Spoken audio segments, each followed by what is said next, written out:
Hello, नमस्कार। आज हम बात करने वाले हैं एनबीसीसी कंपनी के स्टॉक्स के सपोर्ट और टारगेट के बारे में चार्ट के बेसिस पर। टेक्निकली हम बात करेंगे और स्टॉक्स में किस तरह से आपको लेवल पता करना है और स्टॉक्स में किन चीजों का ध्यान रखना है। अब ये जो मैं वीडियो आपके साथ बनाने जा रहा हूँ, इसमें आपको केवल और केवल एजुकेशन के लिए बता रहा हूँ। बाय सेल की कोई एडवाइस नहीं है। फिर भी आप ट्रेड करते हैं तो अपने फाइनेंशियल एडवाइजर से जरूर कंसल्ट कीजिएगा। यहाँ जो चार्ट आपको दिखाई दे रहा है, ये वीकली चार्ट है और जो लोग लॉन्ग टर्म में काम करते हैं उनके लिए वीकली चार्ट बहुत ही अच्छे से काम करते हुए दिखाई देगा, क्योंकि जितना आप लॉन्ग टर्म का चार्ट यूज करेंगे आपको क्लियरिटी उतनी अच्छे से दिखाई देगी। तो इसमें सबसे पहले हम यहाँ पर यही चेकआउट करेंगे कि वीकली चार्ट क्या कह रहा है, मंथली चार्ट क्या कह रहा है और डेली चार्ट क्या कह रहा है।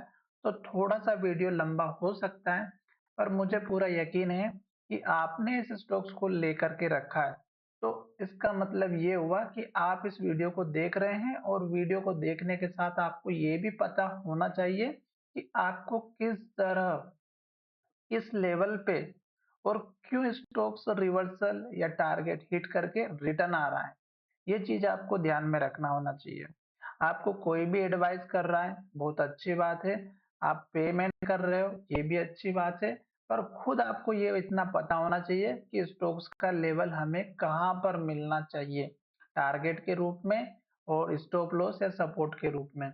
अगर आप थोड़ा सा मेहनत करोगे तो मुझे लगता है कि आपको किसी और की एडवाइस लेने की जरूरत नहीं रहेगी। मैं बहुत बेसिक सिंपल से बताऊंगा। मैंने इसके ऊपर बहुत सारे वीडियो डाल रखे ऑलरेडी, पर वो सारे वीडियो पुराने हो चुके हैं। अब मैं आपको फ्रेश वीडियो बेसिक से बताने वाला हूं, जो बहुत ही इजी आपको समझ में आ जाएगा। तो हम चलते हैं मंथली चार्ट पे। और मंथली चार्ट में आप देख सकते हैं कि हमारी जो कैंडल है वो किस तरह की बनी हुई है। आपको कम से कम 2 से 3 कैंडल को एटलीस्ट जरूर चेकआउट करना है, और वो कौन सी है और किस तरह से पहचानना है वो भी मैं आपको बताऊंगा। सिंपल सी ट्रिक भी बताऊंगा जिसमें आपको कोई दिमाग नहीं लगाना है, किसी कैंडल का ध्यान भी नहीं रखना है। तो वीडियो को जरूर पूरा देखिएगा। मैं आपके लिए वीडियो बना रहा हूँ ताकि आपको नुकसान ना हो। मुझे पता है मुझे क्या करना है और मुझे कब लेना चाहिए कब नहीं लेना चाहिए, पर मैं चाहता हूं कि आप भी जब लो तो एटलीस्ट आपको पता होना चाहिए। अब देखिएगा, मंथली चार्ट में आप देख सकते हैं एक कैंडल हमारे 1 मंथ की है और 2013 के आसपास से हमारा यहाँ पर चार्ट दिखाई दे रहा है। तो लास्ट में अगर आप देखेंगे तो स्टॉक ने 3 रुपए का लो बनाया था और आज स्टॉक 113 रुपए पे चल रहा है। यानी कि 3 रुपए की चीज आज आपकी 113 रुपए की हो गई है। यानी कि अगर किसी ने आज के टाइम पे उसका वैल्यू देखा है तो 113 रुपए के आसपास का है। ठीक है। अब यहाँ पर मंथली चार्ट में जो लो था वो 3 रुपए का था, फिर थोड़ा सा स्टॉक से ऊपर गया और यहाँ पर देखेंगे तो इन्वर्टेड हैमर या डोजी टाइप की आपको कैंडल दिखाई दे रही होगी। और ये स्टॉक्स को क्या करके लेके आती है, स्टॉक को नीचे लेके आती है अगर लो टूटता है तो। और जैसे लो टूटा फिर से स्टॉक नीचे आया और स्टॉक ने लो बनाया 4 रुपए 26 पैसे का। ये जो मैं लो बता रहा हूँ ये आपको इसलिए समझना है कि पिछला लो हमारा 3 रुपए के आसपास का था, अब हमारा लो 4 रुपए का है। फिर जब स्टॉक से ऊपर गया तो ऊपर जाते जाते आप देखिएगा स्टॉक ने यहाँ पर फिर से इन्वर्टेड हैमर या डोजी कैंडल बनाई। अभी आपको केवल इसी पर ध्यान देना है कि इन्वर्टेड हैमर कैंडल क्यों बनी टॉप पे, क्लोजिंग कहाँ दी, इतना ध्यान रखना है। फिर स्टॉक्स ने इसके बाद से गिरावट दिखाई और स्टॉक लो बनाते बनाते हमारा यहाँ पर लो बनाया 9 रुपए का। जब स्टॉक हमारा 90-100 रुपए से गिरते गिरते आया तो आप देख सकते हैं कि स्टॉक ने जो है लो बनाया 9 रुपए का। ये आप सभी को पता है, ये कोरोना काल था जिसकी वजह से स्टॉक में गिरावट आई थी। फिर स्टॉक्स ऊपर गया और स्टॉक्स ने हाई बनाया जो पिछले कैंडल का लो था मंथली चार्ट के बेसिस पे, और वहीं से स्टॉक में गिरावट हुई। और इसके बाद स्टॉक ने यहाँ जो 9 रुपए का लो बनाया फिर स्टॉक ने ऊपर लो बनाया 17 रुपए का। फिर स्टॉक्स ने थोड़ा सा और ऊपर लो बनाया जो कि 20 रुपए का। तो इसका मतलब ये हुआ कि लॉन्ग टर्म के लिए स्टॉक्स हमारा ऊपर की तरफ जा रहा है। अब इतना अगर आपको समझ में आ गया है तो ये तो चीज थी हमें ट्रेंड पहचानने की, लॉन्ग टर्म वालों के लिए जो 5, 10 साल 20 साल के लिए रखते हैं उनके लिए। ठीक है। अब दूसरी मेथड क्या है जो मैं आपको यहाँ पे शेयर करने वाला हूँ कि आपको कब और किस तरह से स्टॉक्स में बने रहना है या निकलना है, ये चीज। तो यहाँ पर देखिएगा, जब स्टॉक्स ने यहाँ से गिरना स्टार्ट किया था तो यहाँ तक गिरा, और यहाँ पर देखेंगे तो इस कैंडल में डोजी कैंडल बनी हुई थी, और इस कैंडल का जो हाई था वो इस कैंडल का इन्वर्टेड हैमर का हाई था। और जब स्टॉक्स इस तरह की कैंडल बनाता है और लो टूटता है तो गिरावट आती है। स्टॉक ने लो तोड़ा, पिछली कैंडल के हाई को भी नहीं तोड़ा, और लो बनाने के साथ साथ इसने बड़ी सी रेड कैंडल बनाई, फिर स्टॉक ने यहाँ पर लो बनाया, फिर स्टॉक ने यहाँ पे लो बनाया। तो ये जो टाइम था इसमें हमें एंट्री नहीं लेना थी मंथली चार्ट के बेसिस पे, और स्टॉक जब तक लो बना रहा था हमें वेट करना था।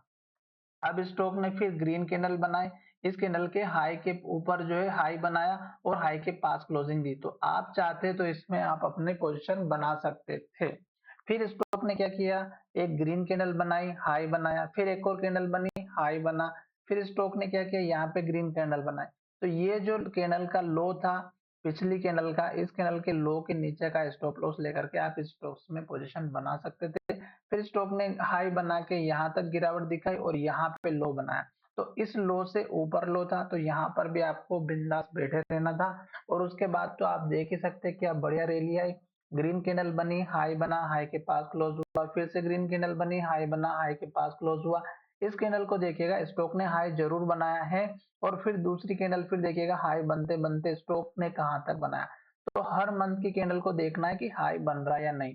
अब यहाँ पर देखिएगा ये कैंडल ग्रीन बनी, हाई बना, हाई के पास क्लोज हुआ, फिर इस कैंडल के साथ इसको देखिएगा, ये हमारी थी इन्वर्टेड हैमर कैंडल जिसमें हमें प्रॉफिट बुक करना था। उसके पीछे का रीजन क्या था कि ये है स्टॉक का पुराना हाई लेवल, यहाँ पर स्टॉक पहले भी आया और प्रॉफिट बुकिंग हुई, तो यहाँ पर आप चाहते हैं तो अपना प्रॉफिट बुक कर सकते थे, पर उसके लिए भी कंडीशन होती है, वो मैं आपको किसी और वीडियो में अच्छे से एक्सप्लेन करूंगा।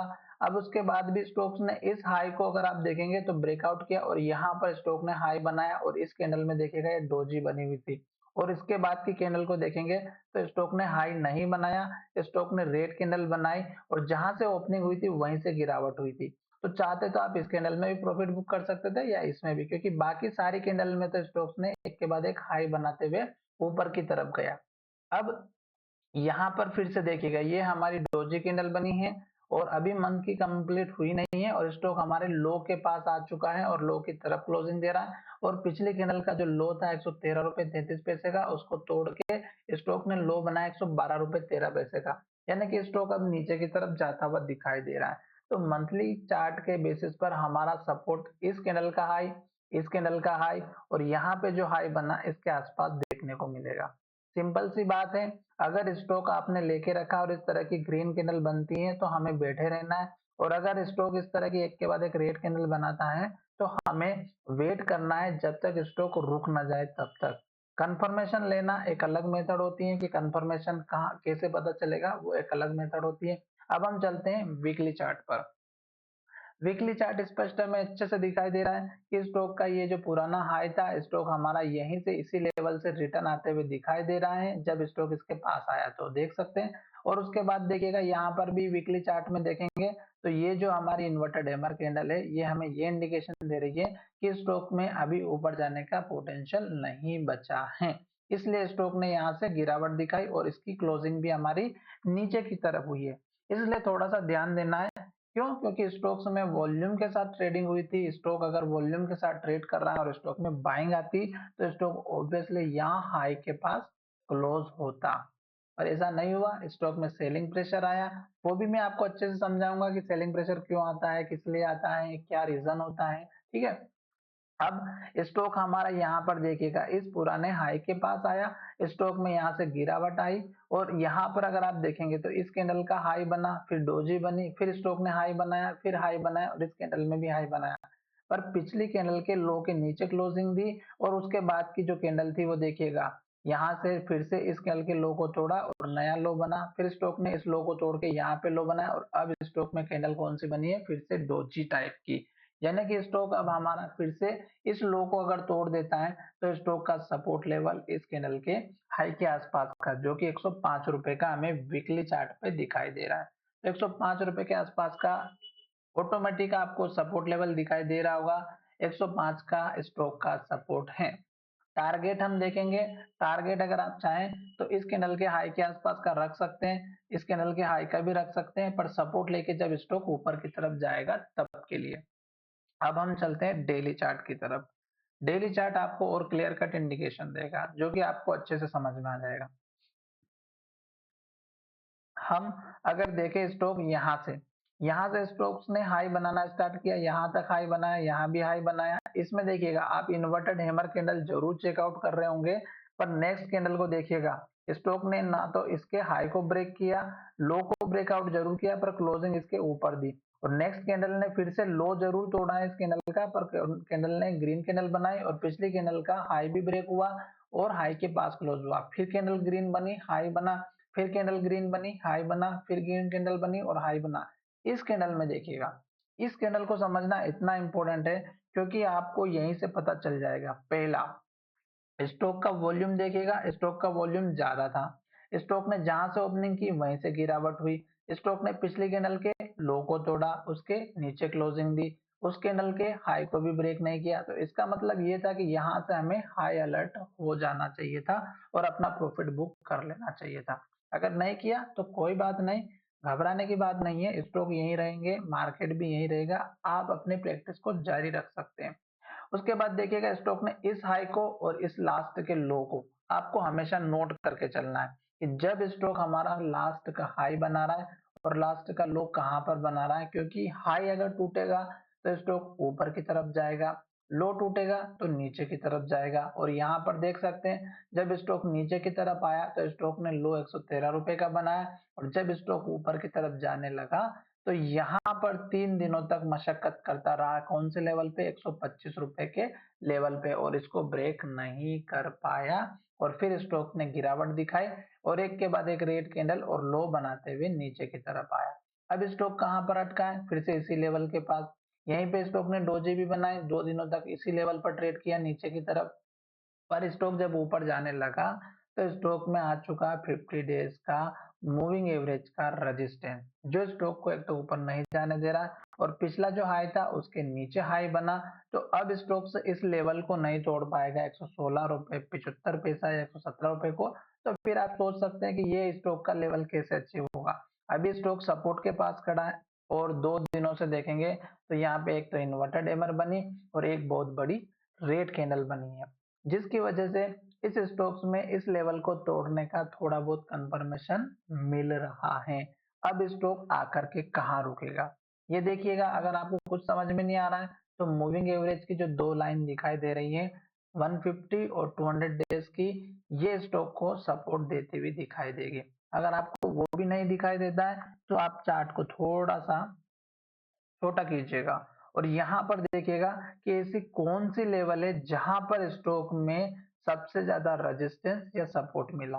तो मुझे यहाँ पर दिखाई दे रहा है इस कैंडल का हाई, इस कैंडल का हाई, इस कैंडल का हाई, इस कैंडल का हाई। तो ये जो लेवल्स है ये हमारे सबसे इंपॉर्टेंट लेवल है और इसमें सबसे इंपॉर्टेंट लेवल अगर आप देखेंगे तो 102 रुपए से 105 रुपए के आसपास का दिखाई देगा। तो हमें सपोर्ट कहाँ पर दिखाई दिया, यहाँ से देखिएगा इस कैंडल का हाई ये हमने यहाँ से मार्क कर लिया, इस कैंडल में भी सपोर्ट मिला, यहाँ पर भी सपोर्ट मिला, यहाँ पे हाई मिला, यहाँ पे भी सपोर्ट मिला, सॉरी रेजिस्टेंस मिला, यहाँ पे भी रेजिस्टेंस मिला। अब हम इसकी रेजिस्टेंस की जो जोन है उसको सेलेक्ट कर लेंगे तो वो हो गया हमारा यहाँ पर, ये हो गया हमारा सपोर्ट का जो है जोन। तो स्टॉक अब इस लेवल को अगर तोड़ेगा तो अब इसको आपको ध्यान में कैसे रखना कि ये क्यों तोड़ेगा, किस लिए तोड़ेगा। ये इसलिए तोड़ेगा कि स्टॉक अपने सपोर्ट लेवल पर है और यहाँ पर अगर निफ्टी में या मार्केट में हल्की सी भी गिरावट होती है तो ये स्टॉक टूट जाएगा। अब क्यों टूटेगा, यहाँ पर कुछ लोगों ने अपने स्टॉप लॉस भी रखे होंगे, यहाँ पर नई पोजीशंस भी बनेंगी सेलिंग के लिए। साथ ही यहाँ पर जब लेवल टूटेगा तो ये लेवल से जो है अचानक से वॉल्यूम के साथ लेवल तोड़ेगा तो वो डाउन ट्रेंड में दिखाई देगा। जिसमें गिरावट शायद 3-4-5% की होगी, तो स्क्रीनर में भी आएगा। लोग भी सर्च करेंगे कि कौन सा स्टॉक ने सपोर्ट लेवल को तोड़ा है, तो ये चीज बहुत सारी काम करती है। अब यहाँ पर जब स्टॉक आता है और जब स्टॉक ऊपर की तरफ जाए, तो फिर आपको टारगेट इसी कैंडल के लो का रखना है, जो कि 112 रुपए का है। आपको दो चीज जरूर ध्यान रखना है कि अगर स्टॉक इस तरह की एक के बाद एक रेड कैंडल बनाता है, तो हमें एंट्री और एवरेज नहीं करना है।